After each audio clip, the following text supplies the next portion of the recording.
majestic. James Maddison, Perez, Johnny Evans, what a header! Oh, what an absolute cracker from Harvey Barnes! Oh, there's magic in that right boot. You're listening to Extra Time, live on LCFC Radio. Your place for all the reaction to the weekend's football. Yes, welcome along to the first Extra Time of the new Premier League season with me, Dan Bates, Matt Elliott and Steve Walsh. We've got Tony Cottee as well, who joins us via Skype from his home. Good evening, gents. How are we all? All of us are all right, I think. Are we, Matt? Yeah, Sam. TC, you all right? I don't think TC can hear us at the minute, but... Well, hopefully we'll get TC looking soon. good, though. We're all happy because Leicester won yesterday. First game of the new Premier League season. 3 points, 2 goals for Jamie Vardy, a debutant on the score sheet as well. You were there yesterday at the Hawthorns, Yep. Matt. How good of a result was that? Yeah, well, superb result, isn't it? But it was just all round. You know, everything turned out swimmingly after a little bit of a, I wouldn't say nervous, but a little bit of a tentative start, wasn't it? You know, they were just sort of getting to grips with the situation, weren't they? And West Brom, as expected, came at them a touch, but they came through it unscathed and turned it round. You know, worked a few things out, didn't they? And got into their stride. And once they did, there was no going back, was there at all? West Brom were poor on the day and faded drastically. But Leicester, yeah, once they got themselves in front, only one winner. Good stuff. Yeah, stay with us on Extra Time here on LCFC Radio this evening. We'll hear from Brendan Rodgers, Timothy Castagne, Dennis Pratt. We'll talk about the development squad who are in action tonight, following us immediately on LCFC TV. We'll talk about LCFC Women. We'll look ahead to the general Premier League season. These guys will give us some of their predictions for the season. We've also got a new Extra Time teaser section as well, which I know Walshy is very excited about. Tony Cottee, we believe we've got you now. How are you doing? Hello, Dan. TC. Hello, Matt. Hello, Walshy. All right, Tom. Sorry, All right, Super Tone. Looking well, mate? All good, thanks. All good, thanks. Very good. We were just talking then to Matt, and Matt was saying how good of a result that was yesterday away at West Brom, and the ideal start, really, wasn't it, for the Foxes? It was, Dan. Yeah, we watched it yesterday, didn't we? And it wasn't just the result, it was the performance as well. Excusing the first 20 minutes, where I think it's fair to say West Brom were decent without creating too many chances. But you very rarely on the first day of the season get the result and the performance. And I think, you know, I haven't heard any of Brendan's comments. I'm sure we might hear a few on the show, but I'm sure he was absolutely delighted because to get the result and to get the performance was just a fantastic start to the season for everyone. It's kind of what you want to see on an opening day, Walsh, isn't it? If you were to draw the perfect opening day for Leicester City, that's what it would have been. It would have been your debutant scoring, keeping a clean sheet, scoring 3 goals, Jamie Vardy getting 2 of them. It was a perfect day almost. Yeah, you know, you look at the fixtures when they come out, it's a vital game, really, when you look at it. It's first game of the season, but in all aspects of it for me, you know, your season is curtailed by, you know, the first few games that you're playing, and it's great to get a good start, and that's what we've done. It was disciplined. It was a professional performance that West Brom had got no answers for in the end. But like you say, it took us 15, 20 minutes to blow the cobwebs away, and you know, we certainly just got into a routine that every individual battle, I think we won. We you know, the ball retention was good. We created plenty of chances, and you could see what was going to happen gradually in that game. They just got a stronghold on the game, and overpowered West Brom in every area. You know, you look at some of the pace in the team as well that we showed, and like you say, first game, clean sheet. 3 goals, Vardy's on the, you know, straight away right up there, and it's great. But you know, you just look at the next game now. But that's job done for the start, and now we've got the next game is Burnley next week. So it's all to, you know, that's another game where you think these are games that we should be winning, and we've won that one, which is great. So it's a great start. If you're following us on Facebook or on Twitter this evening, do get your comments in. Gillian on Facebook says, "Well done, lads." Lee says, "What a performance from Castagne." Andy says, "Once we got going, we looked pretty decent." Just going on to the comment Lee said there about Castagne, it's about time we talked about him already, because what a debut that was. How good did he look? Forgetting the goal for now, because we'll come on to that. Just in terms of his general play defensively going forward, how good was he? Yeah, he looked very accomplished, didn't he? He was, you strong, physically, sharp into the challenge, looked super fit, especially considering it's very early in the season. Liked to get forward, like I say, quite physical, knew his role, didn't he? And impressive all round, decent in possession, sharp in the challenge, and he slotted straight in, didn't he? Just topped it off, obviously, with the goal. But I mean, there were concerns, from certain areas and little mumblings and rumblings, weren't there? And a little bit of scepticism about, who's going to play centre half, and that's going to detract from the midfield, and how we're going to fill in at left back, and there's a few injuries, etc. Where's the creativity coming from? And have we got enough potency up front? Over reliance on Jamie Vardy, all these little bits, and and I wouldn't say they can be brushed to one side at the moment. There's still things that have got to be addressed, but it's less of a worry now, isn't it? In all quarters, over the duration of one game, they put a few worries to bed there, Leicester City. Well, indeed, he filled in, so comfortably, didn't he? There were a couple of moments early on I thought he's not quite accustomed to that role, which was understandable. But generally, the whole performance, once they clicked into gear, I think they sussed out West Brom a little bit. Works out how to try and penetrate them. Caught by surprise, as Brendan even admitted, wasn't it, about the back three.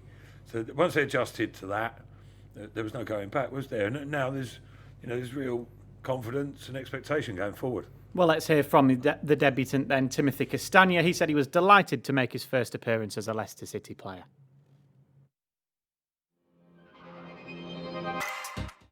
Very happy. It's a great team, great club, great coach too. So I'm delighted. And for you, a debut to remember, a goal in your first match. Yeah, and also the most important, we win.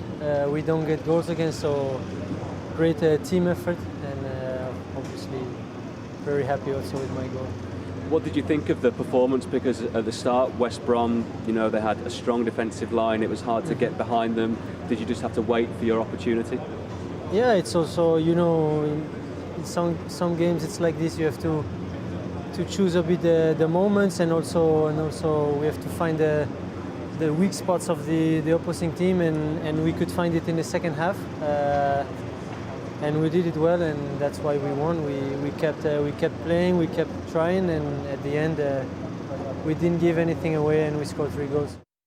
Clearly, Tony Cottee, he is a defender first, isn't he? I think before he even talked about the goal himself, he talked about that clean sheet, the fact that that was a key objective for him and the team today. And even there at the end of the interview, he talked about how Leicester went right up until the final whistle just to make sure they didn't concede and didn't put a dampener on that opening day.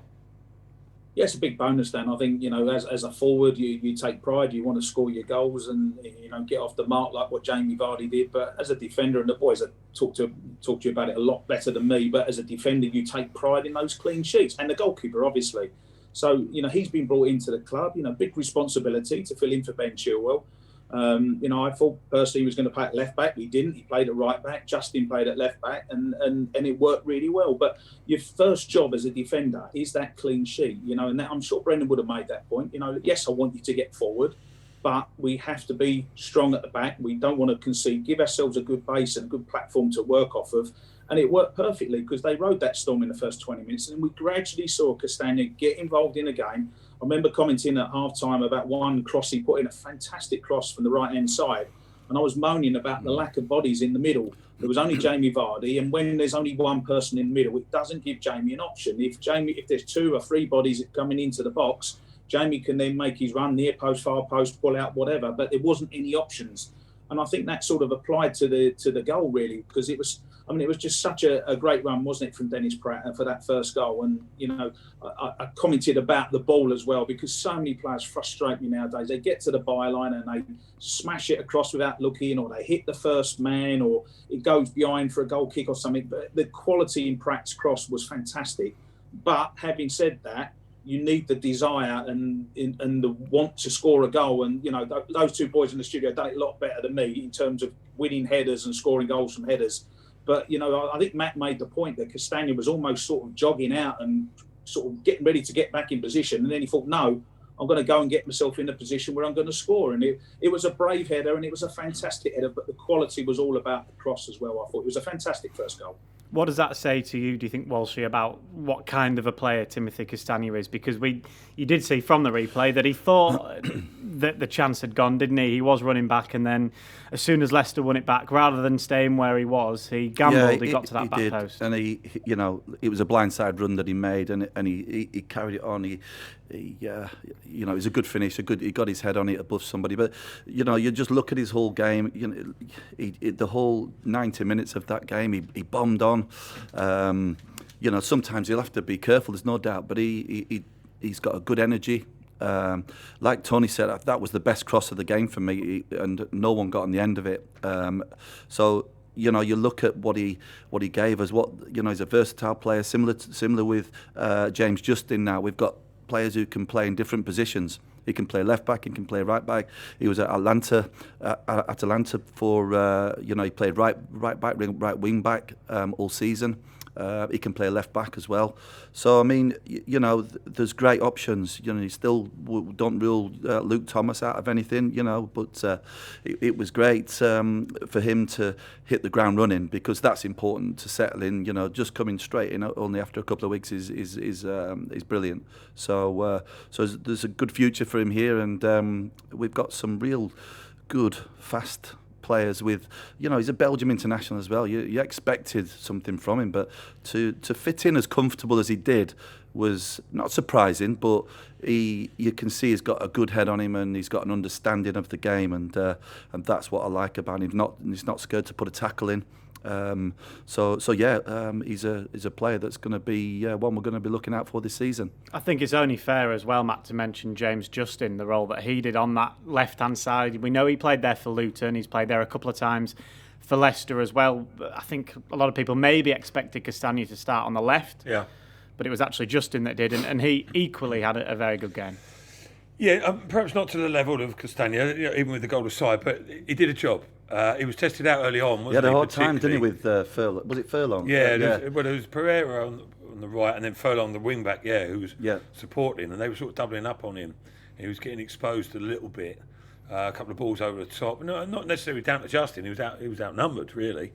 And Leicester addressed that, and Barnes got back and helped his mate out, and then more important than anything, Leicester suddenly got a grip, a bit more slick passing, and pinned West Brom back a bit, so Furlong was less able to venture forward. But he hung in there, Justin, didn't he? Because it is slightly more difficult for you. Left hand side, and it's still a full-back role, but it's more orthodox on your right hand side. That's where he's been brought up. But to be that versatile is quite an asset, and for both of them, it'll be interesting to see how it works out going forward. Whether Brendan Rodgers looks for that, orthodox. Specialist left back. I mean, he's got one in Thomas, he's got another one in Fuchs. I'm not sure he's convinced about either of them playing regularly from the start. Will he, the likes of Dennis Irwin, you think back to, don't you, who could play equally as comfortably on either side. Castagne and Justin, that might be the way forward when Pereira's back. I think James had a more defensive role yesterday, because he was under pressure at times for 22. He was tested a lot yesterday in his defensive duties, and I think he came out on top in the end. He found a way. He defended right in the end. He took, there was one tackle right on the edge of the box. It could have been a penalty. It wasn't, but it was outside. So, but he was really a little bit ruffled at times, through Pereira and obviously Furlong overlapping. So there was a problem. He identified it. And he mastered it. In the end, he came out on top, and that's credit to him. A young lad working it out, knowing what he needs to do, and if he has to defend, I rate him as a defender as well. He made a fantastic block late on. He wins headers in the box from corner. I've seen, and I think he's gonna. He could even slot in as a centre back if indeed, or if he's ever needed. I think he could go in alongside Johnny Evans or a Soyuncu, if needed now. But obviously, centre back is an area at the minute that we're obviously looking in the market. There must be for a top class centre back, and still. We've got players like, you put Ndidi in there, and it was like he got a cigar out the back after 15 minutes, because he did give the ball away a few times. But no, great to see James Justin really tested and for me passed that test yesterday. Well, let's hear from his manager then, Brendan Rodgers, who spoke about having to show patience during the game. Yeah, obviously they were playing 5 at the back, which always makes it difficult to break through. And then if you don't have the runs penetrating and the speed of the pass, then of course it's difficult then to create. But once we organised that at half-time, I felt we were much better, and our running off the ball, our rotation and mobility was much better, and then we started to attack more. So much better second half. So what was the key to beating them once you knew they were setting up with a back three? Well, I think that in the first half, at times we didn't deal overly well with the diagonal ball, so we needed to press that better, and we did that at the beginning of the second half. Of course, when they go to a 4, it gives us more possibilities. There's more space, but just our penetration was better. The speed of our game was better, and we are a team that when we attack well, we defend well. So that was the key for us, playing with a better tempo and a quicker game. Castagne with a debut goal, but what did you make of his overall performance? Outstanding. Knows the position, can play there as a right back, can play as a wing back on either side. What he is, he's very athletic, he's a good passer, and you can see he actually wants to score goals. If you look at his last numbers of appearances for Belgium, he's scored goals in them. So he's the perfect profile of what I've been trying to bring in, and I thought he was excellent. Other positives, Wilfred Ndidi slotted in seamlessly. James Maddison came on and gets some much needed minutes. For him, is it just a case of ranking and increasing that over the coming weeks? Yeah, I think with James, he's a big player for us. He's a big talent, and he's been out for a long time, but he's back now, and it's great to see him on the pitch because he has so much quality, and that was it's good to see him back. Brendan Rodgers there speaking to LCFC Radio's James Fielden. Neil on Facebook says, still need to strengthen in 1 or 2 positions, but a great opener for City. Well done. It's always difficult when you're up against a newly promoted side. And Larry says, that performance should have settled plenty of the negative nonsense doing the rounds. Tony, just listening to Brendan Rodgers there, it was interesting what he said about the back 5 and how they weren't expecting it and they had to counter that. And it did take them around about 20 minutes or so to get an idea, really, of what the Baggies were doing. I mean, that can happen sometimes, Dan. You do all the preparation, you probably often send something maybe to watch a pre-season game and that, but it's been very difficult this pre-season, hasn't it? Because everything was so sort of condensed, and a lot of the players were involved in internationals, etc. So it was very hard to sort of have a look at a team. And even when you do look at a team in pre-season, sometimes they'll play one system and then it comes to the first game and they'll play something completely different. I wasn't expecting them to play with the back 3. We had great success back in the 90s with our back 3, and the key to it is to push those wing backs on and get them forward to almost make a 5 in midfield. And whilst they did that in the first 20 minutes, I still didn't think they created that much. Brendan spoke about the diagonal ball. Every now and again, it was a slight problem. But I think the problems really in that first 20 minutes were more Leicester's making than West Brom being creative, really. A poor back pass from Ndidi gave away a knee-disc corner, etc. And it was just a bit of a rusty first 20 minutes. But once they dealt with that, I think, it was only a question of time, really, especially once Leicester got that first goal. Then, it was obvious that Slaven was going to change it and go to a back 4. He had to do that to try and get back into the game. But all that shows you is that, West Brom had a game plan, and the fact that Leicester was so good, particularly in the second half, they destroyed the game plan. And at the end of it, they must have all been scratching their heads, the West Brom players, because like Leicester, whatever they had thrown at them yesterday, they dealt with it really well. Do you think, Tony, that was a case of Premier League experience coming to the fore there? It was against a newly promoted team. Yes, I know that a lot of those have played in the Premier League before, but Leicester did seem, once they worked West Brom out, they knew how to keep them at arm's length.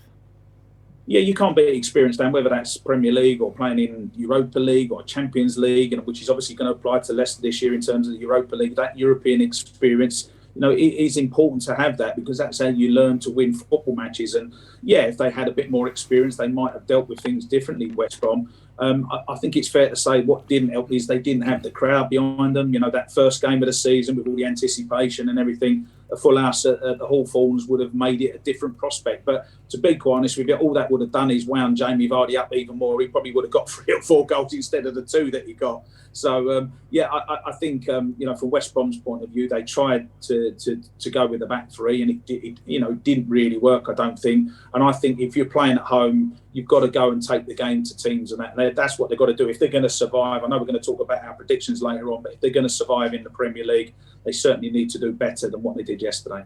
Let's talk about Jamie Vardy then, Matt. You were obviously there at the ground in an empty stadium, and Jamie Vardy, when he cupped his ears, I think we all had half an idea he might have done something like that if he'd scored the penalty. What was it like when it went in the ground? Well, similar for everyone else watching, really, because there was no one for him to antagonise in the vicinity, but you could just picture those, I don't know, whatever you want to talk about as being thrown at the TV screens, weren't they? And you could picture them be fuming, wouldn't they? There was steam coming out of people's ears right across the West Midlands. But the script was almost written, wasn't it? Before the game. But I mean, there was a moment because I think it was 1-0 at the time, wasn't it, when Vardy? He seemed to pick up a little injury. Yeah, didn't he went in for the challenge with the keeper, Johnston. There was a minimal contact, but it looked like he tweaked something in his lower back region, and you thought, "Oh, what's happened here? Has he pinged a ligament or something, or even worse?" But it looked quite serious. But he got himself up and ran it off, and we saw what happened next. And 2 quality penalties as well, weren't they? I mean, I know Tony was taking a mick at me yesterday because from my angle I was right on the goal line and you were joining in as well. Matt, you got it wrong. I know, I did. But it basically took great pleasure in correcting me. But from my, what happened, Matt? I thought he smashed it down the middle. That's what I napped it anyway. I predicted before. I thought he was going to do that. James asked me because I thought, the second penalty, you're not quite sure. Maybe for the keeper to dive, but. By all accounts, it's gone in the top corner. It's not just that you predicted he would do it; it's the fact that you thought for a good 45 minutes after the game, still thought he'd hit it down. I said to myself, I had no replays, did I? I said to myself, he's going to put this right down the middle, smash it in down the middle, because it's a bit of psychology, and sometimes, and what he's thought of is he's probably not going to fall for the same thing again, is he? And that's what he's gone for in the end. Because obviously, I think the keeper might have thought he would have been going down there as well, but no, great finish. He's perfect. Almost unstoppable, really, in the way, the pace on the ball and the placement. Two great penalties, weren't they? But it's surprising, how many good finishers, in game time, don't fancy penalties. I mean, you weren't super keen on penalties, Tone, were you? You'd have had 500 goals, DC, wouldn't you? Yeah. You'd have taken penalties. Yeah. It was just the 300 instead. Yeah, no, it was, mate. Yeah. I don't know. I think I like the feel of scoring a goal that wasn't scripted. Listen, free kicks and penalties are great, but it's all very a dead ball. And I revelled in the technique and the finishing of in open play where it was a moving ball, and I just got much more enjoyment about scoring goals with a moving ball than with a dead ball. So you're saying you could have done it, you just didn't want to? Couldn't be bothered. There's a question for you, Dan. Then, how many penalties has he missed, Jamie Vardy? Who, Jamie Vardy? That might be a good question for us. I'd say at least 2. Would you? 2 or 3? I know last season I think he scored 4. She's invented his own quiz. Well, I'm just thinking. It's a good question. If you ask a question. Yeah, I thought he's. Yeah, no, but he's read up on that one. No, I haven't actually. I don't know. I was just intrigued, thinking, how many penalties has Jamie Vardy missed? I don't know. What a start, though, Vardy. 2 goals. Tell you what, we'll try and source the amount of penalties that Jamie Vardy has missed while we listen to Dennis Pratt, who admits that they were surprised by West Brom's formation. Yeah, we didn't expect they would play with 5, so it changed a bit all of a sudden. But I think we were patient and we knew the goals would come, and that's what second half happened. And for you personally, what are you hoping for this season? I'm hoping on a good season with the team. So I'm not looking to myself. I'm watching the team. The team is the most important, and we need to continue the way we did it last year. And are you excited? The Europa League campaign to start in October. There's going to be many games in a short space of time, but that must be exciting to look forward to. Yeah, it's very exciting. So we are really looking forward to those games, and we hope, of course, we can do it good also in the Europa League. So we will have a lot of games, so it's important that everyone is in good shape to be disponible for all the games. He's spoke about that shape there, Dennis Pratt, and we've talked about obviously the change in formation that West Brom did, and the fact that Leicester grew into the game. But that midfield of Mendy, Tielemans, and Pratt were really good, weren't they? As a three. Yeah. And did that surprise you in a way that it did work so well? Not really. No, I think there were a couple of reasons that it did work. One, there was a good blend there, and I think Pratt was in a more advanced role, wasn't he? It wasn't the regular three that Leicester played, sort of one holder and two more advanced. It was Tielemans was. I mean, he did venture forward occasionally, but he was mainly sitting alongside Mendy, and it was Pratt in behind. But it was almost a 4-2-3-1, wasn't it? You know, a lot of the time, although they did sort of rotate with each other. But I thought Pratt looked good. Early on, Leicester was. I mean, Brendan talked about the rotation speed of the game. He's not wrong. Like, it was so pedestrian early on, and especially when you saw it from the stands, the movement. It was the ball was just being passed between Soyuncu and Ndidi, and the movement was. Well, it was non-existent. It was so static, and you were thinking, how are they going to break West Brom down? The other reason I think they did well is because West Brom had the two in there, and they weren't the most mobile in the league, to say the least, as well. And in the end, the sharpness of Leicester's game, made it difficult for West Brom in that middle of the park. And Dennis Pratt, he was the first one that started playing early balls round the corner forward. Everything else was a bit predictable before that, but he was having a little look, and players were drawn to him, nipped round the corner. He linked up with Vardy a couple of times. All of a sudden, it sort of changed the rhythm of the game a bit, and then Leicester able to get forward, and a couple of opportunities. Jose Perez had a heavy touch, and Barnes had a heavy touch, and Pratt had a heavy touch. Then also Barnes had a couple of opportunities, and the flow of the game changed. And from that moment on, but I thought it was mainly instigated by Dennis Pratt in the middle of the three, but had a good blend, and I thought Ndidi was, it was a tough decision, but I suppose he thought, I'll just shore up the defence the best way I can in a four with Wilfred. He trusted him more than anyone else. Yes, it detracts from the midfield, but not by a lot, as it turned out, because Mendy, as he's found a different gear, hasn't he? He looks sharper, he looks stronger, looks more confident. He's got that backing from the manager. He's spoken well to him and about him. He's got a little spring in his step as well. And you're seeing certainly at least some glimpses of the player that I think people was hoping he was going to be when he signed. So, yeah, there was a good blend in midfield. They outmanoeuvred West Brom by a long way after the first 20 minutes. Again, we keep saying that phrase. And it was very much the Belgian connection, Tony, wasn't it? For the goal, certainly, but then the play between Tielemans and Pratt and even Castagne on that right-hand side. Yeah, absolutely, Dan. I mean, there was just some really, really good performances. I mean, what I liked about Dennis Pratt, and I think it's too early to judge him, really, because he's not consistently played for the club. He's played in certain games and he don't play, come on as a sub, and that's always difficult to be consistent anyway. But what I liked about him yesterday is the fact that he was trying to make runs and he was trying to get in behind. And when you've got an excellent centre forward like Jamie Vardy, you must have someone who's, if he's playing up on his own, you've got to have runners from midfield. If you don't, you get exactly what Matt said. You get a pedestrian game, you get the ball getting passed around, which all looks lovely. Everyone's passing for everyone, but you're not going to create too many chances. And I thought Dennis Pratt was the one who really took the game by the scruff of the neck, if you like, in terms of him making the runs and just getting that back free to think about an extra runner joining Jamie Vardy and just getting the ball, playing the little triangles and the little 1-2s with the other Belgian players and the other players that were involved in the game as well. Harvey Barnes became more involved in that first half, and he had a couple of efforts where he could have scored before half-time. But I think for me, Dennis Pratt, he tried to make things happen. And I think you need players like that. When it's not quite going for you, whatever team you're playing, and we can go back to our team, if it wasn't going well for us, we had this great player called Muzzy Izzet who would try something different and make something happen. I'm not comparing Dennis Pratt to Muzzy Izzet, obviously, but you need somebody who takes responsibility and wants to try and make things happen. And by doing that, they might make a run beyond the forward, which takes someone away, creates space in midfield,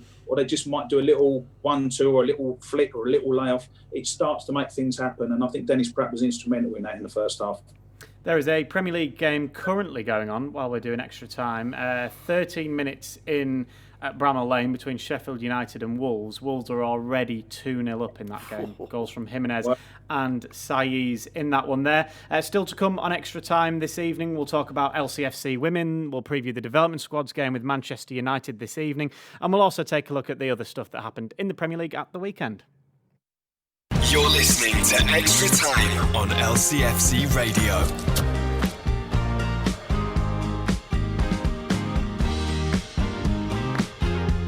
So we're doing a new thing this year. There's no missing foxes. There's no last fox standing or anything like that at the end. So we're doing a little. You've thrown me off what I was talking about there. Thank you very much for that, Matt. What we're doing, thank you very much, Walshy. Extra time teasers we're going to do. We're going to do one at this stage of the show and then a couple questions at the end as well. The three of you all have 3 questions each to answer throughout the show. So you can all do question number 1s now. So there's 3 pots. I've not assigned you questions because I thought one of you maybe would complain saying some of the questions were easier for other people than others. I'm not naming any names who that might be. I think everyone knows that. Tony, because you're joining us via Skype, you can pick if you want to be pot 1, pot 2 or pot 3. I'll be pot 2. Pot 2 for Tony. Matt, 1 or 3? 1. 1 for Matt. I'll have 3 then. And 3 for Walshy. Right, okay, Walshy, you can go first with your question then. So question number 1 from pot 3. Who put the cross in for Dominic Calvert-Lewin's bullet header against Spurs yesterday? Yeah. Now, if Walshy gets this wrong, there is a chance to steal the point for TC and Matt. No. But not yet. Yeah, it's a great ball in. It's from a corner, was it? Was it from a corner? For a free kick, was it? Free kick, yeah.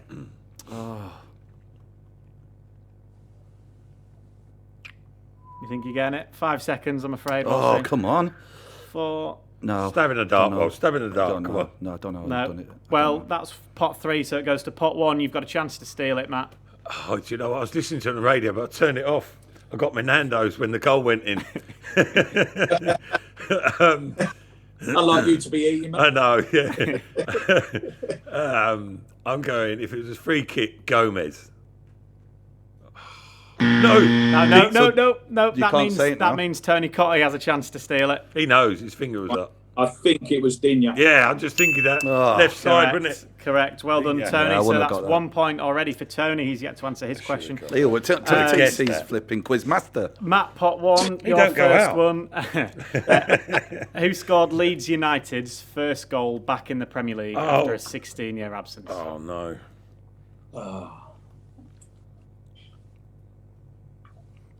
It's finished as well. I didn't see the game. I know got the second. No, Leeds United's first. 5 seconds then. Stab in the dark. Costa. Great start to our trivia. Right, it goes to Tony. Tony, another stealing opportunity for you here. You'll be pleased to know I didn't see the game. I listened to it on the radio and I can't remember who it was. I know it wasn't, but I'll say Patrick Bamford. Also, you have an opportunity to get a point back. I was going to say that. I was. It's not going well, this, is it? I'm sure he had him with the ponytail, wasn't it? It was. What's his name? Oh, see him score it. He was outside the box, wasn't it? Yep. Leo Rossi, the one with status quo. I can't take it because I don't know his name. No, Jack Harrison. That's it. So no one gets a point for that one. Cut in and see, it was a good finish. Finally then, Tony, your first question for pot 2. Which Arsenal defender scored on his debut against Fulham on Saturday? Gabriel. Correct. Well done. Can we have his full name, please? No. Gabriel is absolutely fine. That's fair enough. Well done. So Tony takes 2 points. You guys take 0. Heading into it already. He's so well done, Tony. Right. He don't need to answer anymore. We'll go to our social section now on Extra Time. So basically, we've collated a few tweets from fans and then some from journalists, some from players as well, for us to look through. We'll start with a couple of ones that have come in from fans. So Tima at LCFC_Tim on Twitter says, the game actually gave me hope. We dominated in that second half. Not fully convinced by the defence, though. Kept a clean sheet, but we were up against a West West Brom team with no striker. Castagne looks great.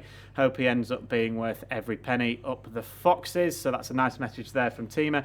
Jim says, seen a lot of tweets about Castagne and Vardy since yesterday, and rightly so. But I can't just put Mendy's name in the mix. Thought he was excellent, did the simple things right, didn't overplay or try silly passes, just went about his business effectively. The Walshy Matt spoke about Mendy a little bit earlier, didn't he? And obviously Jim there was very impressed with the role that he had in the midfield. He's a tidy player, don't get me wrong.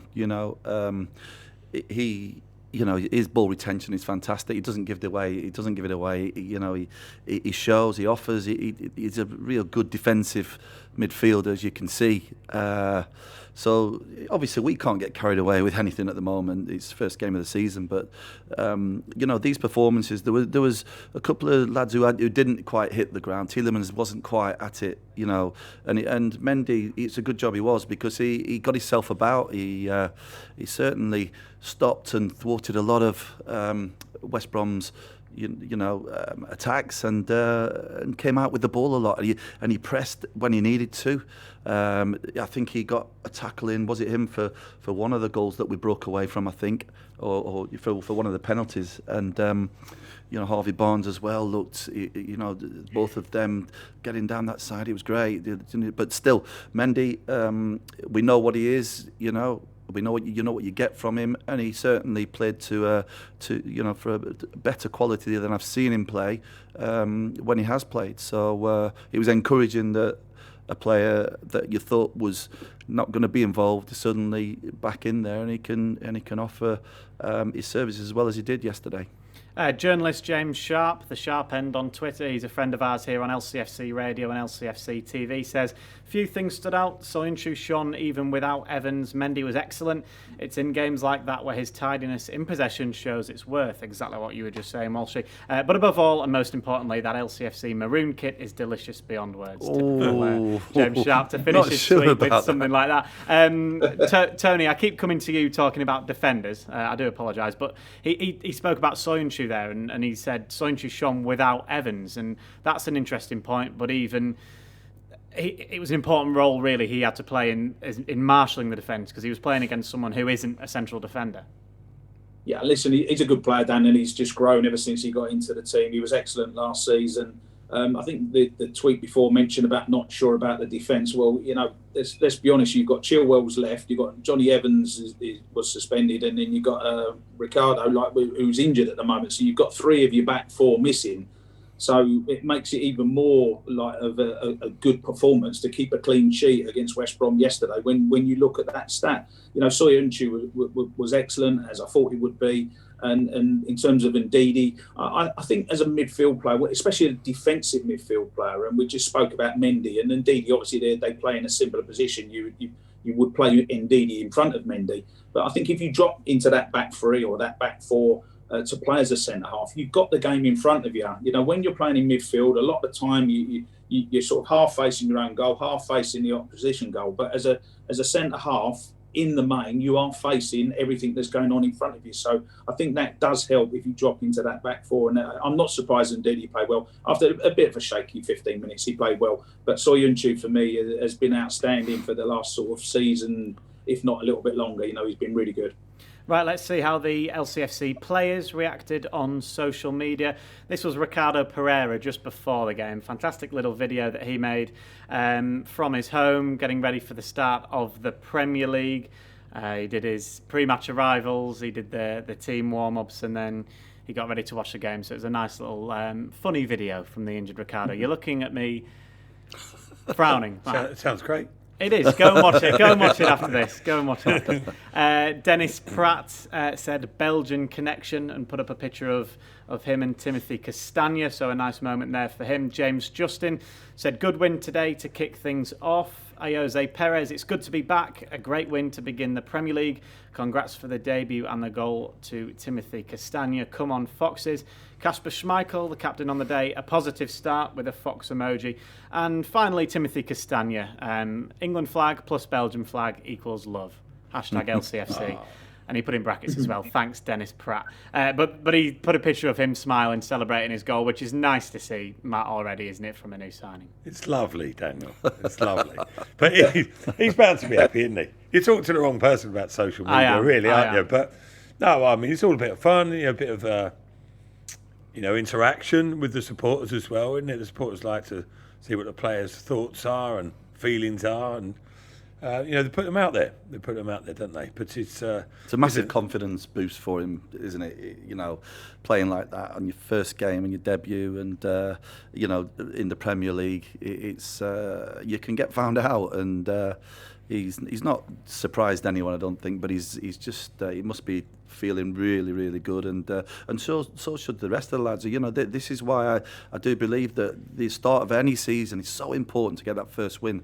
And that's what we've done now. We have to back it up again, and because you can easily fall down, you know that. And you look when you're just going back to the Soyuncu and Ndidi partnership. I don't know whether that will work yet. It worked really, really well yesterday. Whether it'll be a couple of games more that we need him to play there, I don't know. But both of them just slipped into an easy. It was like for Ndidi especially. There, I mean, I bet he's thinking. I bet he's not run 20 yards the whole game, and his energy game. He didn't even need to do it. He just read the game, and that's a sign of a very good player. He does it from the midfield. He marshals that midfield when he's in there, and he just cuts out so many things, and it was just an easy job for him.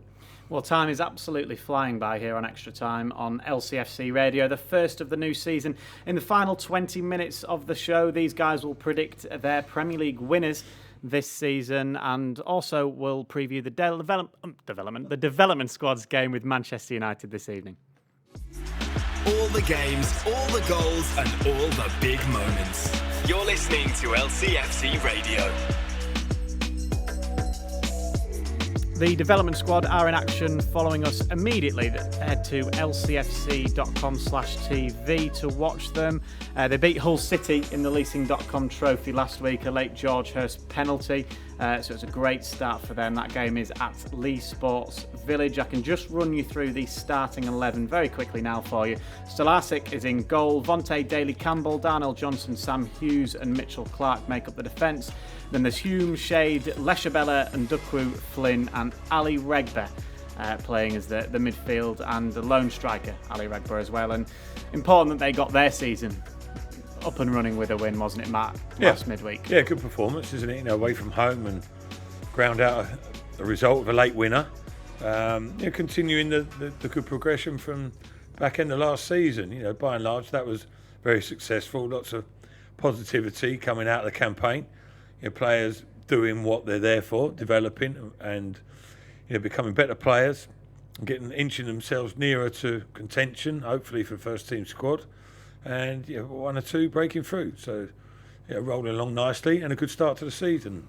It was a good start to the season as well for the LCFC women. They've got 4 points from their opening 2 games after a late equaliser against Sheffield United yesterday. Natasha Flint made it 3 goals in those opening 2 games. She scored an 89th minute penalty to equalise in that one. Millie Farrow, incidentally, had given the Foxes the lead in that one there. She's a new signing from Reading, so nice for her to get off the mark. Walshy, and obviously now LCFC women, part of the LCFC family, and they've had this brilliant start. It's fantastic. Yeah, it is great.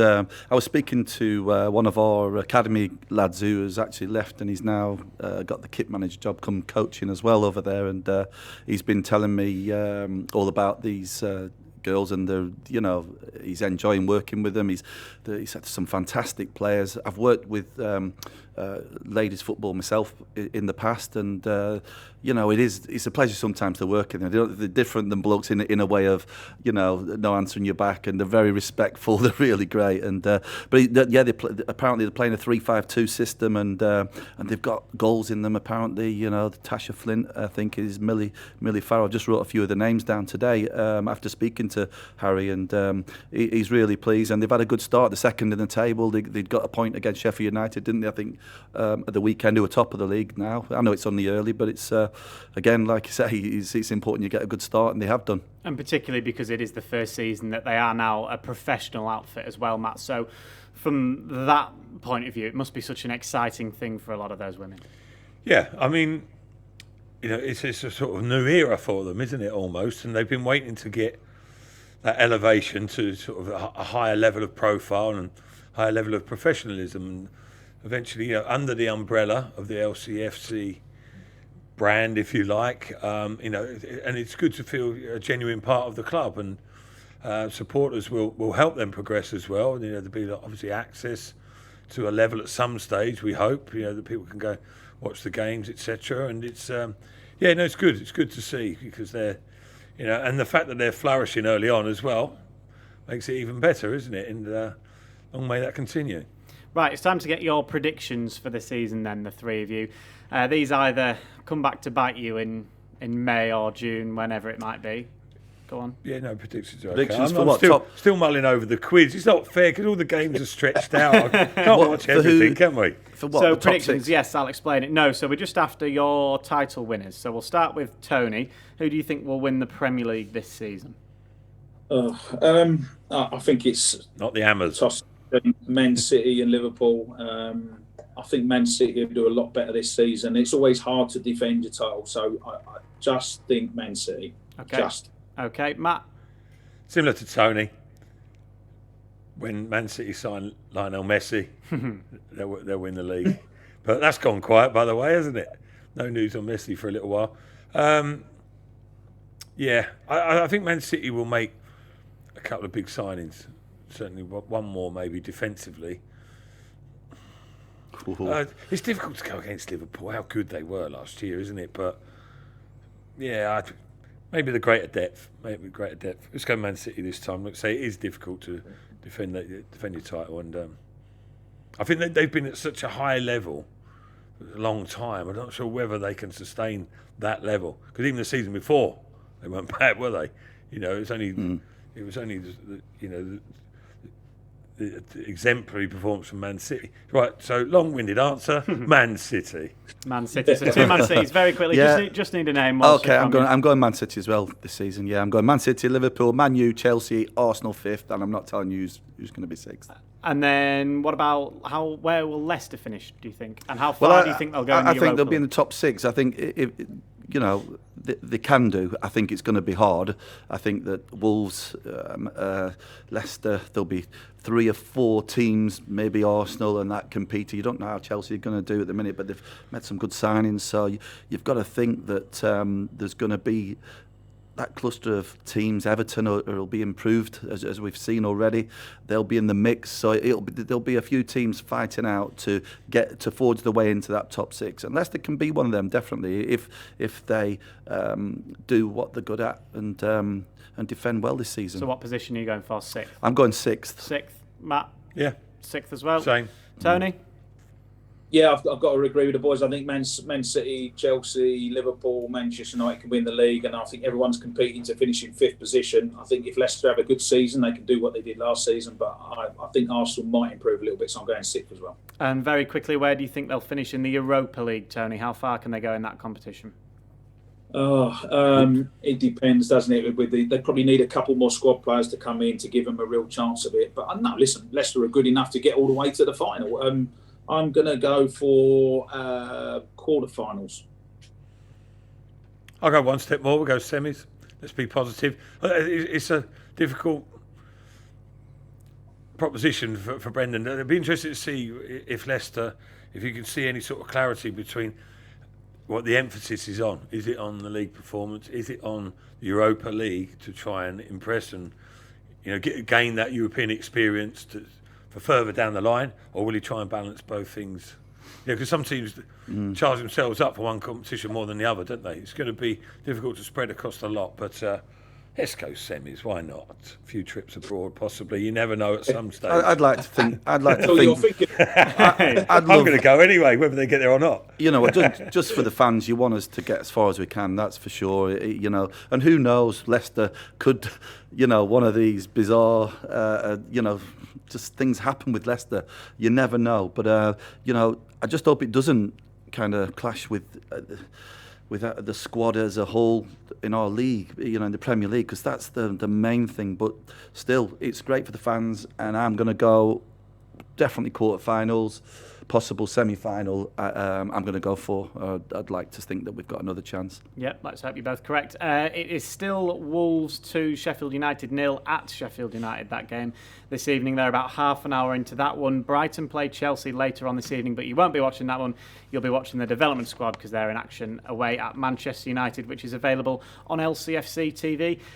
We're running out of time. What lessons do you think you learned from the other games in the Premier League at the weekend? You said you had any Nando's during the Everton Spurs game, so we'll ask about that one. So we'll go to Saturday's games. Liverpool Leeds 4-3. I had more important matters, food to eat and watching games. Again, I must admit, it's remiss of me, but I didn't see a lot of the games at the weekend other than the Leicester City. Saw brief highlights of Newcastle West Ham a little bit. West Ham looked very poor on that, but Liverpool Leeds as expected gave it a go, didn't they? Liverpool found a way, but by hook or by crook, although they were pretty dangerous going forward. Probably should have had more, but I think I don't know. I mean, you're looking at it. It looks one game, doesn't it? It looks like it's going to be a tough old season already for a couple of teams, or 3 teams maybe. But still, I think teams are still coming to terms or getting to grips with the fact that no supporters, etc. It'd be interesting to see how that pans out. I mean, there's sort of speculation.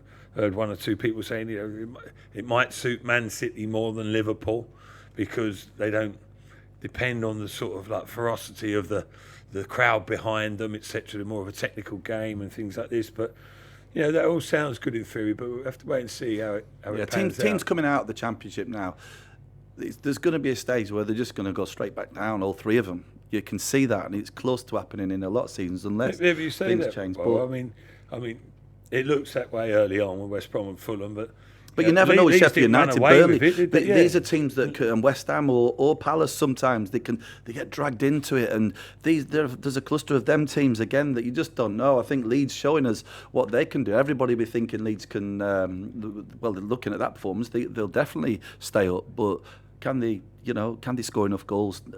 Can they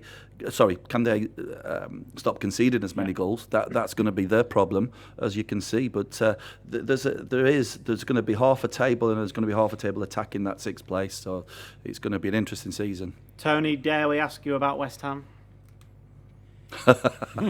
His head in his hands. I was hoping we'd gloss it over and just move on to the next thing. But no. Saw your ball patch then, Tony. It's coming. I think that's what. Stop giving him bad news, man.